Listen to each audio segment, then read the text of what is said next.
ఇది writing sir, ఇది lift చేయండి. ఏది ప్రాబ్లం ఉంటే ఆ కాలే మడవాలి రూల్. అర్థమవుతున్నాను.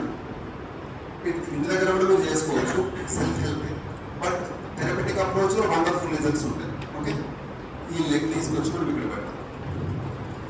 Okay, clear. ఇప్పుడు ఈ కాలు సార్ ఇప్పుడు టైట్ చేసి పట్టుకోవాలి రూల్. ఓకేనా సార్, ఇది బ్రేక్ చేస్తాం, దీన్ని రానియకుండా. ఇప్పుడు యాజ్ అ థెరపిస్ట్ నేనేం చేస్తాను అంటే ఐఎమ్ హోల్డింగ్ హియర్. సార్ మీరేం చేయండి, ఫ్రీగా relax, I'm holding here.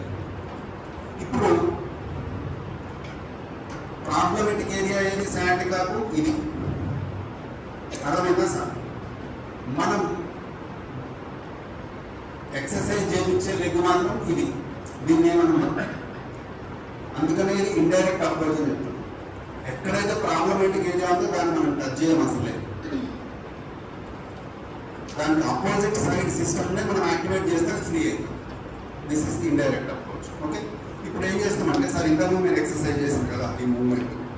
Okay, ఇది కూడా మీ అందరితో చేయిస్తాం ఇది అయిన తర్వాత. ఓకే, అందరు చేయొచ్చు ఇది, బట్ సయాటికా ఉన్న వాళ్ళకు విత్ ఇన్ సెకండ్స్లో ఫ్రీ అయిపోతుంది మొత్తం. ఓకే, ఇప్పుడు ఈ లెగ్ పైకి లిఫ్ట్ చేయండి. ఇంతకుముందు ఎక్సర్సైజ్ చేసింది కదా సార్, 2 కాళ్ళతో చేసినాం కదా, గుర్తుంది అందరికి. అది ఒకటే లెగ్తో సార్ చేస్తాడు, లిఫ్ట్ చేసి పట్టుకోవాలి 10 సెకండ్స్, తర్వాత మళ్ళీ రిలీజ్ చేస్తాం, మళ్ళీ 10 సెకండ్స్ హోల్డ్ చేసి పట్టుకుంటాం, మళ్ళీ రిలీజ్ చేస్తాం, మళ్ళీ 10 సెకండ్స్ హోల్డ్ చేసి పట్టుకుంటాం, మళ్ళీ రిలీజ్ చేస్తాం. సార్ డైరెక్షన్ సార్ ఇంతే. మీరు అసలు కష్టపడరు, ఎఫర్ట్ ఓన్లీ. ఇది వెనక్కి లాక్కోవడం అంతే. Start, close your eyes.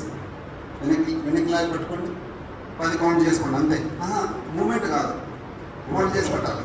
Yes, 1 2 3 4 5 6 7 8 9 10. Relax, normal breathing మీద. మళ్ళీ బ్రీత్ ఫ్రీ అయిన తర్వాత 3 టైమ్స్ చేయాలి అంతే. ఎస్, 1 2 3 4 5 6 7 8 9 10. రిలాక్స్. అంటే టైం తక్కువ కాబట్టి 10 ఎక్కువ తొందర పెట్టుకున్నాం. ఓకే, నాలాగా మీరు చేయాలి. Right sir, last time 1 2 3 4 5 6 7 8 9 10. Relax.